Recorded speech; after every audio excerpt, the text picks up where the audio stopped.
This is Reyka from Death Valley High, and you're listening to the Brutally Delicious podcast. Brutally Delicious!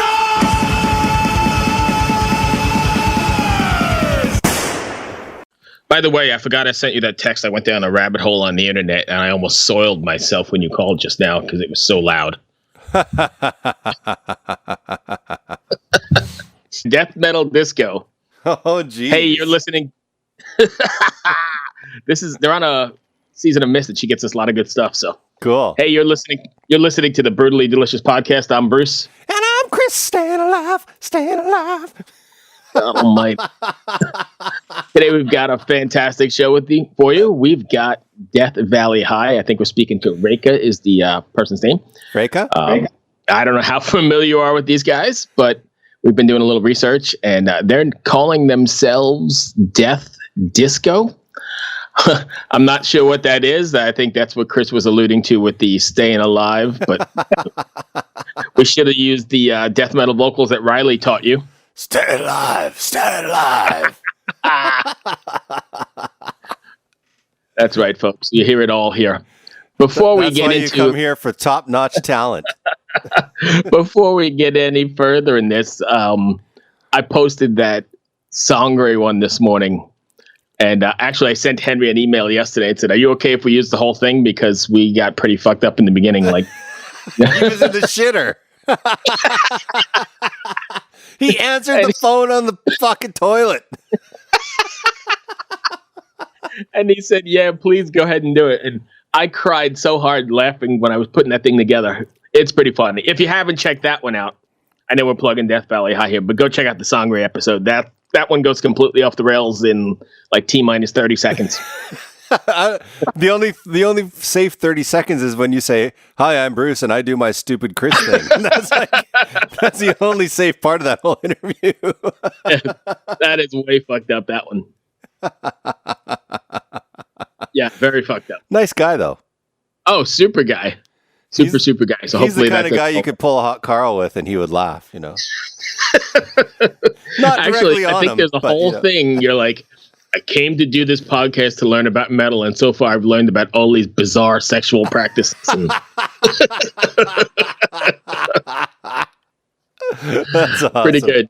Okay, Death Valley High. Death metal disco. Death metal disco. So here's their using distorted riffs over dance punk beats, and you have Death Valley High. They're calling it the mixtape to a doomsday dance party. The mixtape. Okay, 1 second. I'm just going to hit play here. You won't hear please, it, Bruce. I already did. It's pretty interesting. You won't hear it, but it'll be on the podcast. Yeah, that's fine. Weirdo. So far, there's a kid walking into a house. The name of the song is How to Kill. He's got a backpack on. Ooh, something seems ominous. There's a bag on the table. Oh, Mom left him a clown.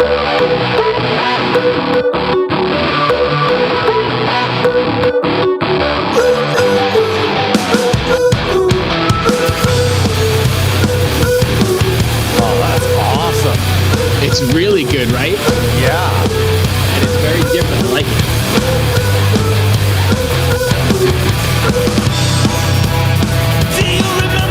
Very good stuff. Oh, I was expecting death metal. No, I don't know how to explain it. You just gotta have to, well, maybe. I'm pulling up his Skype address here. Maybe you can explain it for our listeners because I don't have the words. Okay, well, it just played on the podcast, so you'll hear it on the podcast most likely if we have permission to use it. But it sounded like a mixture between Placebo, the Bee Gees, and Limp Bizkit. I don't know if Limp Bizkit's the right one. I like Placebo. That's an odd reference, and I have somewhere along the way I got this video of them or like a Blu-ray of them live somewhere. That's a fucking great band, dude. I saw them live at this venue in Vancouver called the Commodore, which is always rated one of the best venues in North America. Mm-hmm. But I saw them play at that venue. I hit the floor. I went not really being a fan, and I left not be a fan. That's the best when that happens. Like, I went there and like It was about 4 records after A Friend with Weed is a Friend Indeed, that song. Right. Which was a funny song, but you kind of brush it off as kind of gimmicky or whatever. Right. But then, I went and saw them live and they did all this material and I was just like, holy fuck, they were heavy as fuck. Right. And visual too. I like it. Oh yeah. Yeah, it was so good. All right. Shall we get Reyka on the line here? Yeah, let's do it. All right. Let's see what we got. I was because of the name Death, I thought it was going to be like Death and Disco. But it was actually more like fun. I mean, why does death have to be so growly? Death can come in many ways, right? Death can be peaceful. This is true. Hey, is this Reyka? Yeah, can you hear me? How are you, man? I'm well. I'm just waking up a bit. Early out there in San Francisco, right? It's a little. I mean, it's not really. I mean, considerably. It's 10 o'clock. That's typically the time I'm up and about. But today's a little different. A little show. We had a show last night, and hanging out with friends and whatnot. So, couple beers is what you're saying. A couple shots, maybe. Yeah. I'm no stranger to those kind of mornings. Right? Yeah. Unfortunately, I'm not either. Would it be metal without it? That's all I got to say. Some say yeah, but How did the show go? Oh, the show was good. We played with Nightclub. They basically just kicked off their tour, U.S. and North American tour, and they did it here in San Francisco. So I think they're basically just having locals open, So we happened to be in town and worked out perfect. Nice. Yeah. Was it a good crowd? Yeah, it was good. I mean, it wasn't fully packed, but we're talking pretty, fairly deep. Right. And for a Wednesday night, that I know here in Richmond, the Wednesday night's pretty dead, so that's pretty good. Well, San Francisco is kind of weird now.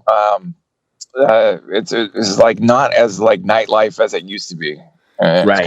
It's kind of a bummer, but yeah.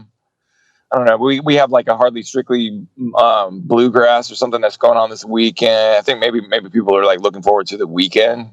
Right. Yeah. And plus that's free too. I heard once that everybody's working for the weekend. I don't know if that's... Oh, God. Because you're a lover boy, that's why. Yeah.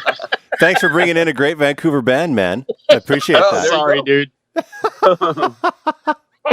You're never gonna get me to cut down Loverboy. You know why? They're from my hometown. Oh, and okay. they started. Well, they didn't start. They recorded at studios like Mushroom and Little Mountain, and they got Bob Rock and Bruce Fairbairn started in their career, man. Wow. So I didn't know that either. That's pretty cool. I had no idea. Yeah, I had no idea where Bob Rock even came from. To be honest, working he did for Black Album, and that's kind of like so he's tied with like rock bands. Okay, gotcha. Working for The Weeknd. Here's a random fact. Working for The Weeknd, Bruce Fairbairn was the producer who did like Slippery When Wet, AC/DC Razor's Edge. Okay, and Bob Rock was his engineer. Oh, for all of those records. So he was the apprentice. Yeah. And then they went their own ways. Yeah. Man. Did he get fired? And legacies everywhere. Yeah. What did Bob Rock get fired, please? Here, let me tell you about a little record he did. It's called Dr. Feelgood. Let me tell you about another one he did. The Black Album. Wow, man. So, Reyka, I'm sorry. As you can tell, this is not your traditional podcast, but hope you can bear with us. No, it's all good. I have to deal with Chris, so we gotta just keep him in line. This is my psychology for helping guests get over hangovers. Yeah, seriously. It's like making my synapses just like bang, bang, bang. Yeah. Can you stop laughing so fucking loud? Gotta kickstart my heart, kickstart my brain. Yeah. Kickstart my beautiful song. Okay, Love it. So why don't you tell us a little bit about your band? Give me your 15-second elevator pitch. Elevator. Oh man, that's an interesting thing. I've never even thought of that in those terms. I know. The elevator pitch. Huh. That would be. We are an electro noise rock band. delving in the darker side of life, reaching in and trying to shed some light in there somewhere. Cool. I Yeah. just heard the first song this morning, which was called. Fuck! It was the first video that showed up on YouTube. Let me grab it here again. Okay. By the way, I'm we not were trying to be digging rude. It was called How No, to no, Kill. no. That's fun. That's funny because when you're saying the first song, I'm going, well, which album? But and then I was thinking, I do the same thing. First song on YouTube is like the kind of like where that's the landing page. Yeah. So it was How to Kill. Starting point. How to Kill. And when I heard it, I was like, the heavy influence is really obvious, but something that I picked up on, which maybe I'm way off base, but I got like this placebo type kind of vibe from the visuals and from the voice and stuff. Yeah. That's interesting because I mean I have a particularly weird voice. I consider it kind of strange. Yeah. But that's the same thing with Brian from Placebo. It's just one of those things. It's not your traditional rock voice, but I wouldn't say that they were a total influence. But that's pretty awesome. I really dig that comparison. Cool. I mean, I don't think you sound like placebo. It's just how unique the voice was and the use of the electronics with the heavier music. I was just like, fuck, this is cool. Right on. That's a major, like I said, I'm pretty flattered actually. Thank you. Yeah. You're welcome.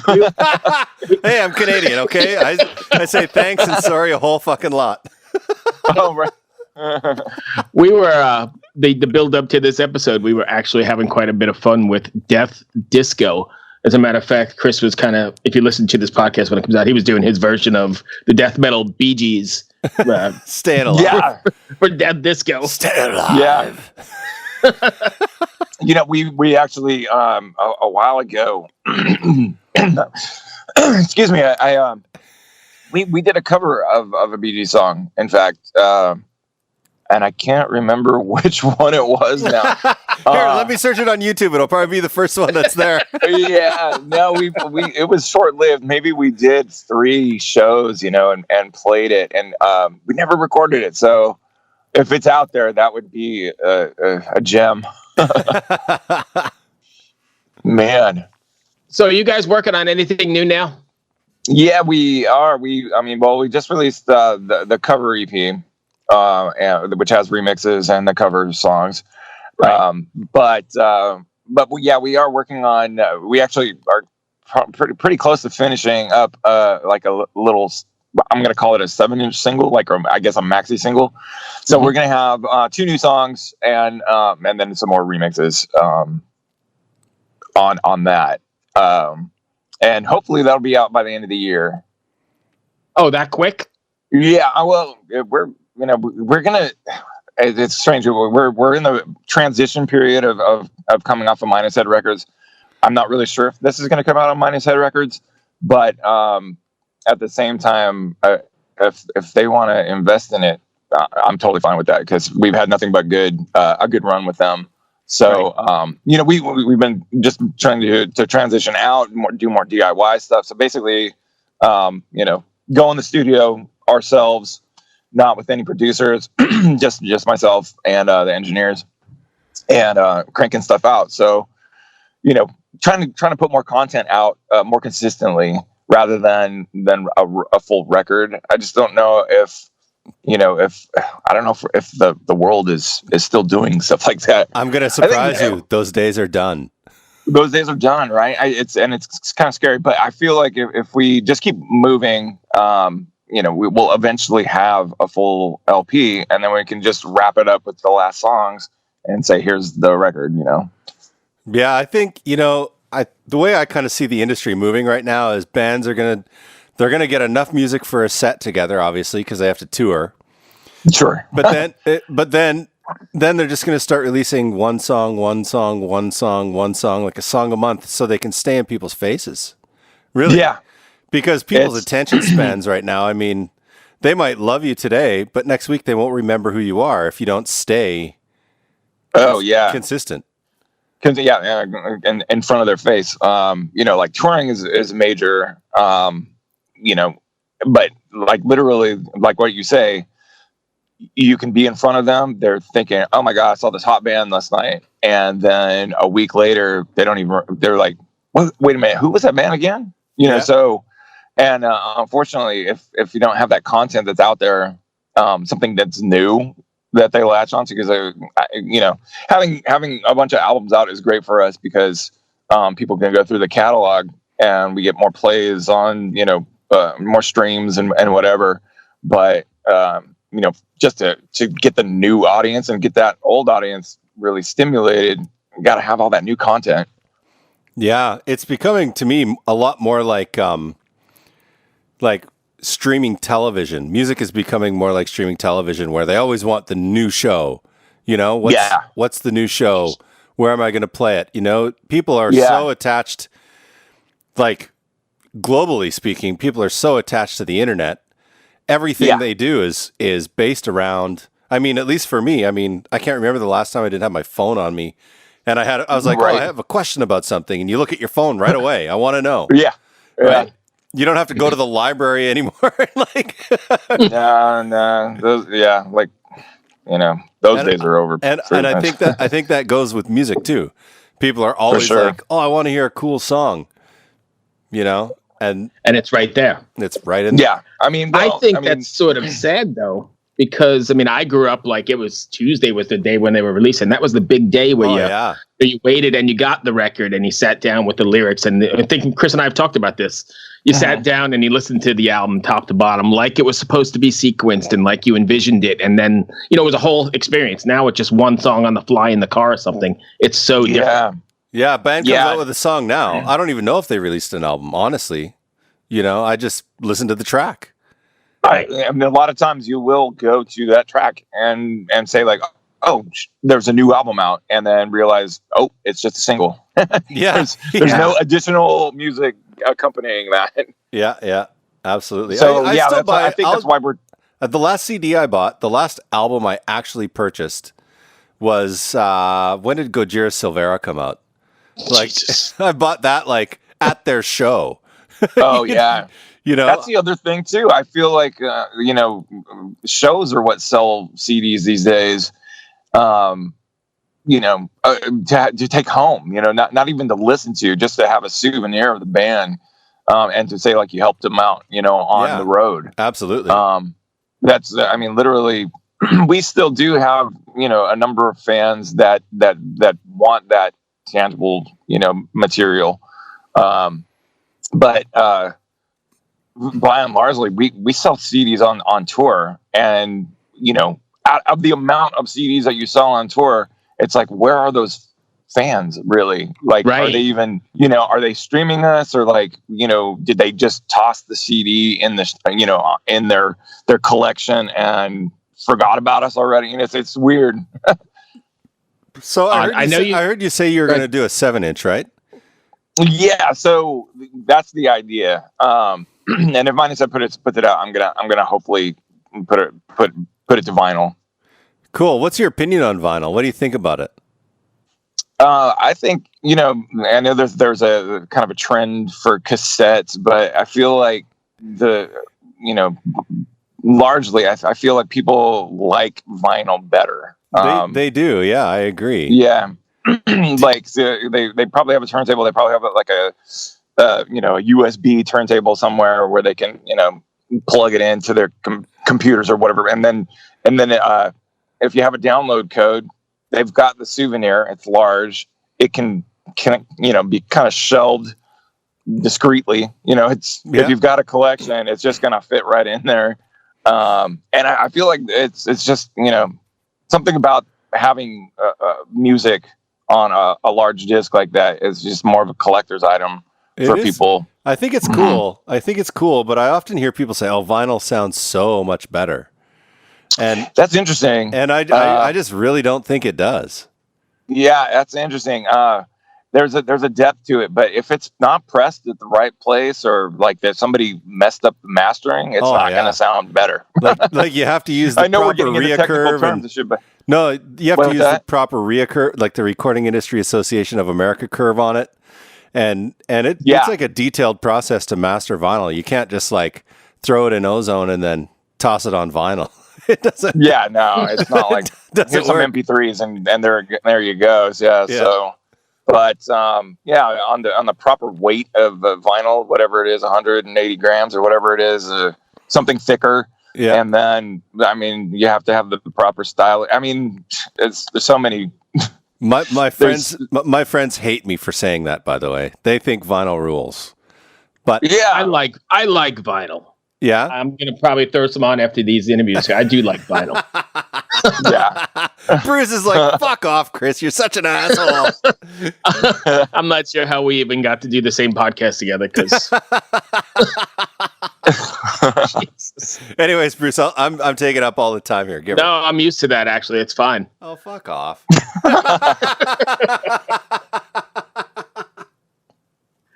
So, Reyka, I know you said you're doing. I mean, touring is an important part of what you have to do now. What do you guys have planned for touring wise? We are going to go out with Silver Snakes, or at least we're planning on that for January. And that's it. We're kind of shut down for the year. Basically, there's just too many obligations, from family and otherwise, that we just need to shut down and concentrate on putting out this new single. Cool. Right. And then tour it next year. So we'll probably just do the U.S. Maybe North America. I'm not totally positive. But and then we're setting sights on a full North American tour, like around March. Oh wow! Oh, cool. So yeah, that's a big job. Yeah. So, but you know, it's kind of that steady wins the race kind of thing. So. Yeah, absolutely. I think a longer plan is better than just like what's out there, what's going on. Let's jump on that, kind of thing. So, yeah. So, go ahead, Chris. Sorry, I wasn't going to say anything. Oh, so at this point, we're looking at the 7-inch, maybe some new stuff in January, and then hitting the road. Yep. Mm-hmm. How do you prepare for hitting the road, especially because you guys probably haven't been on the road in a little bit of time, right? How do you prepare for something like that? Shots. Well, we just did about a 10-day run, and it was so close that we were able to, like 3 of the nights, we were able to actually just run home instead of like staying out on the road. But and so like I don't know if we mentally prepared for it, because it was like it's kind of close. It was just basically it was like 3 states: California, Nevada, and Arizona. Mm-hmm. So there's a mental preparation that has to go into being out for that long. It's kind of like you disassociate with everything, you start to slowly like just chop things off of your normal life, so you can kind of get into the groove of like, the shock of just, not having a home base. The van is your home base. So, sure. But you make sure that you've got enough, additional battery chargers and all of that for your phone. 'Cause more and more these days, the attachment to the phone is making that home base. It's really strange, but home is where your phone is almost these days. So you could, FaceTime and I FaceTime my pets sometimes. I have cats, Right. and I'll be in Germany or whatever, and I'll be like, "Hey, what's up? How you been?" Yeah. My girlfriend's out there holding on the phone, to the cats and stuff. But yeah, it's really strange that your phone can become your home base these days. So you never really feel like you're that far, because you're always kind of attached to something really familiar. Yeah. And like with all the home security stuff, you can go like look at your cameras at home and be like, oh yeah, the cats are, eating something or like whatever. There's just, I don't know. It's a strange world we live in now. The ability of technology to connect people is amazing. I mean, look at what we're doing right now. Bruce is in Richmond. Yeah. I'm in Washington, D.C., and you're in San Francisco. Yeah. And, man. And we're doing this we're doing this in real time. Yeah. Yeah. Yeah. I listen to a few podcasts the same way, and anything else, too. I listen to a lot of news and talk radio, but I find out that the producer is talking on the microphone there in New York. The actual host is like in Philadelphia or something like that, and they're talking to somebody in Canada or something. So yeah. That's awesome. Well, cool. So we're at this little point in the interview where I've got some pretty, I don't know, I guess, effed up questions that I kind of pull out of nowhere. Thanks for leaving out the oct part. Right. So hopefully, I think we've figured out you've got a decent sense of humor. So if you can roll with them, that'd be great. Kind of give fans a chance to get to know you. There's no, you don't have your camera on. I'm watching Chris roll his eyes here, but there's no rules and there's no censorship. So just roll with them, and if you don't like them, we can move on. All right. All right. Where should we start, Chris? Where should we start? What are your thoughts on garden gnomes? Garden gnomes? Yeah. Kind of creepy. Thank you. I don't. Yeah, they're kind of creepy. Especially the traveling ones. Have you ever seen those? Where it's like, somebody takes a picture of a gnome, and then all of a sudden it's like somewhere else, like in another country or whatever. Have you seen that? It's bizarre. It's like, yeah, there's like, I feel like I'm making it up now, but like it's actually a TV I feel like there's commercial. like these traveling gnomes, garden gnomes. It's travel hanging out in Niagara Falls or whatever. Chris is probably going to Google traveling gnomes now. Yeah. I don't know if that's the term, but overall, just that's my feeling towards it. Okay. Yeah. How would you describe the color yellow to somebody who's colorblind? It's ugly. Bright. It's bright and it's cheery and it's like it sucks. All right. Where are you on putting pineapple on pizza? Don't do it. Thank you. Just say no. Just say no. I'm a pizza purist. It's got to be just cheese. I can't even get involved in this pun. This is. Wait, are you saying you put pineapple on your pizza, Chris? Yeah.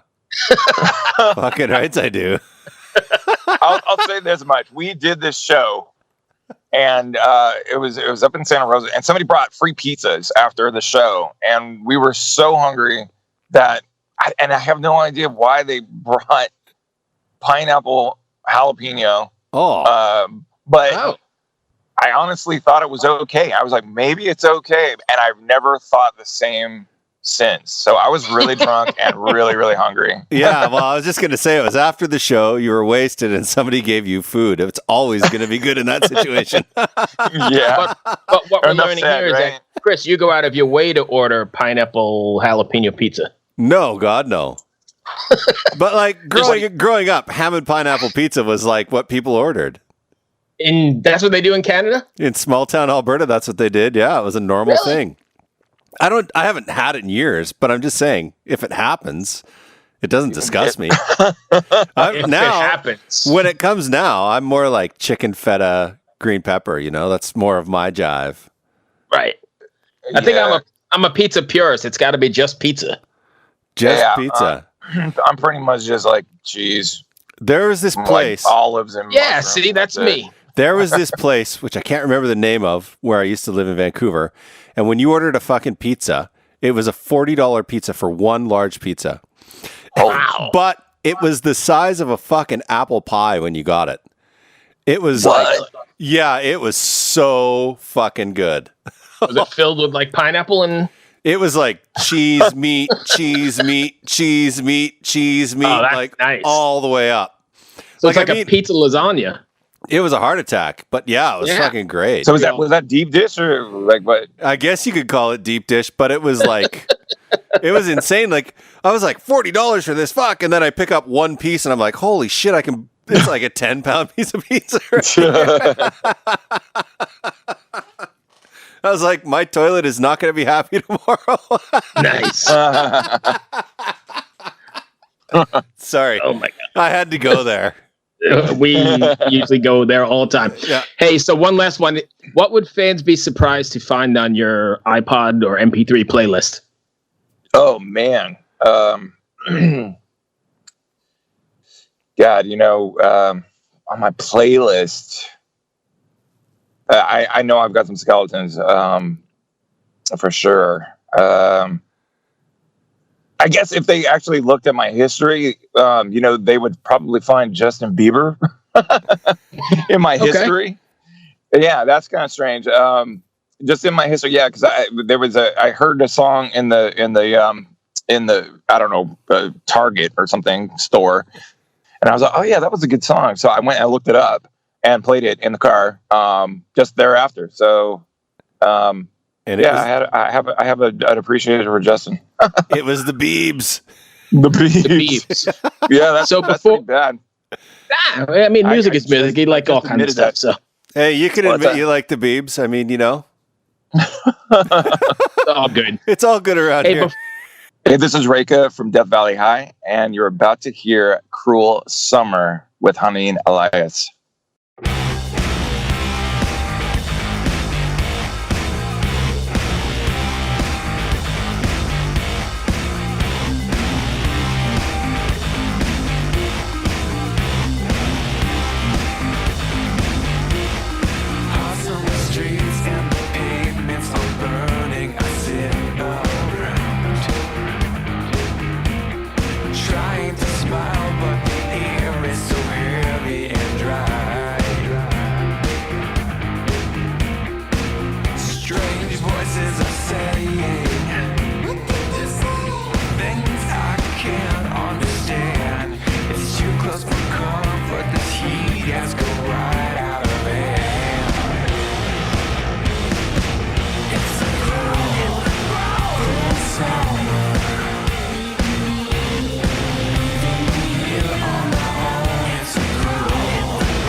All right. That one went well. Yeah. Pineapple on pizza. What the fuck? I don't know. If they ever become too much, I'm expecting you to tell me to shut the fuck up. So, Dude, I ordered a pizza here last Friday. Mhm. I don't think it was a pizza. I think it was a salt block. Really? It was so much salt, dude. Oh, that's terrible. Like, when you eat so much salt that you can't drink enough water? Yeah. Like, I had like 3 pieces of pizza, and then like for the rest of the night, I was like double fisting 1 beer, 1 water, 1 beer, 1 water. Oh, that sucks. And I went to bed with like 2 glasses of water. I'm like, fucking dying Was over it here. tasty though, or was it just It was you were fine. hungry? It was good. It was decent. We ordered from there because it's one of the highest rated places in the area, like where we live. So it's like, oh, let's try this. But I won't do that again. I'm pretty picky on pizzas, because I grew up in New York where pizza is. But so I have pretty high standards, and it took a long time here in this weird city of Richmond to find something that I like. And now that we found it, that's it. I have to go to New York and try pizza. Yeah. And you have to go to New York and try pizza. do other things, but You've never been to New York? No, I know. It's only 3 hours away by train. I don't know. You got to come with us. We go all the time. Yeah, my wife and I talk about it. We just can't leave the dog alone right now. Oh, yeah. Because I'll give you the nickel tour. We'll have a blast. Oh, fuck. That would be awesome. The dog can't be put in boarding. Yeah. So. Hello out there. Yes, hello out there, everyone. I'm Hal Schwartz. And I'm Flynn McLean. Together we host None But the Brave, a podcast dedicated to the music and career of Bruce Springsteen. Bruce and E Street Band are on tour right now for the first time in 6 years, and we're taking a detailed look at what's happening on stage in our bi-weekly episodes. We've also been recently joined by some very exciting guests, including rock journalist Warren Zanes and Stephen Hayden, Backstreet's Magazine founder Charles Cross, and Barstool's Kirk Minahan. If you're a diehard Springsteen fan, this is the show for you. So please subscribe to None But the Brave on your favorite podcasting platform, and we hope to see you further on up the road. Thank you so much. We'll be seeing you.